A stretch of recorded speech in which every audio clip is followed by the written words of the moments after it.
বৌমা, এত বেলা হয়ে গেল, এখনো পড়ে পড়ে ঘুমোচ্ছ? আজ রান্না বান্না কিছুই হবে না নাকি?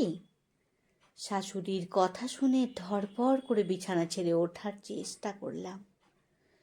উঠে বসতেই চারিদিকটা কেমন যেন অন্ধকার হয়ে গেল। খাটটা ধরে বসে পড়লাম। মায়ের আবারও কর্কশ স্বর ভেসে এলো, বৌমা, ওঠোনি এখনো?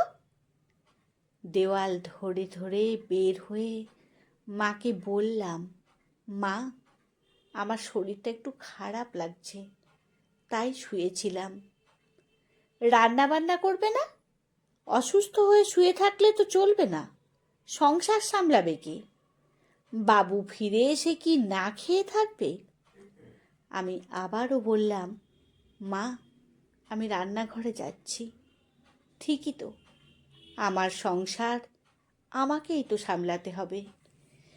তারপর রান্নাঘরে গিয়ে দেওয়াল ধরে কিছুক্ষণ চোখ বন্ধ করে দাঁড়িয়ে রইলাম। শাশুড়ি মায়ের স্বর আবার ভেসে এলো, বৌমা, একটু চা করে দাও তো, মাথাটা বড্ড ধরেছে।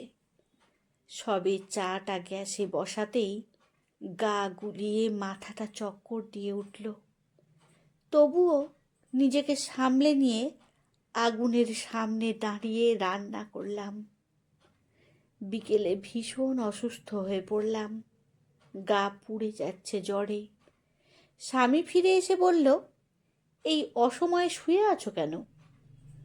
কাঁপা কাঁপা স্বরে বললাম, জ্বর এসেছে বোধ হয়, কপালে হাত দিয়ে দেখবে একটু। স্বামী বলে উঠল, কপালে হাত দিয়ে দেখব কি? জ্বর হলে তো বোঝাই যায়। আমি কিছু না বলে মন খারাপ করে শুয়ে রইলাম।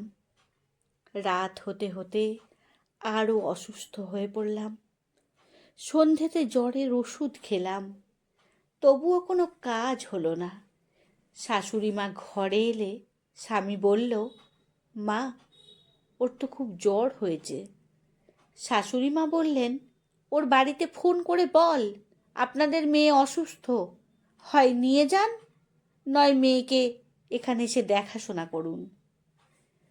ওনার কথায় স্বামী আমার বাপের বাড়িতে ফোন করতে যাবে, আর এমন সময় আমি বললাম, না থাক, আমায় কাউকে সেবা করতে হবে না, তোমরা ব্যস্ত হয়েও না, আমি এখন ও বাড়ি যাব না। আমার এ কথা শুনে শাশুড়ি মা ঘর থেকে চলে গেলেন। স্বামী বেলকনিতে গিয়ে সিগারেট ধরিয়ে বসে রইল।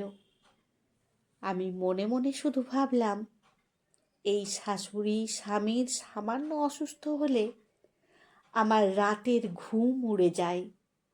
সেবা যত্ন করে সুস্থ করে তুলতাম, আর আজ আমি অসুস্থ, তাই সেবা করার জন্য আমার মাকে আসতে হবে, নয় আমাকে বাপের বাড়ি যেতে হবে। আমার জন্য তারা এতটুকু করতে পারবে না? সুস্থ হয়ে ও বাড়ি থেকে বেরিয়ে এসে স্বামীকে ডিভোর্স পেপার পাঠালাম, সাথে একটি চিরকুট। তাতে লিখেছিলাম, আমি অসুস্থতায় যদি আমার নিজের মায়ের প্রয়োজন হয়, তাহলে সুস্থ অবস্থায় পরের মা আর ছেলেকে কেন আমি সেবা করব? বলতে পারো? অকৃতজ্ঞের দল। আপনাদের কি মনে হয়, আমি কি ঠিক করেছি নাকি ভুল? এখন আমি আমার মায়ের সাথে থাকি। মা আমাকে জোর করে ও বাড়িতে ফিরে যেতে। তবে আমি মাকে একটাই কথা বলি, যারা আমার খারাপ সময়ে আমার পাশে থাকবে না, তাদের ভালো সময়েও আমার দরকার নেই মা। আমার মা কথাগুলো শুনে চুপ করে যান।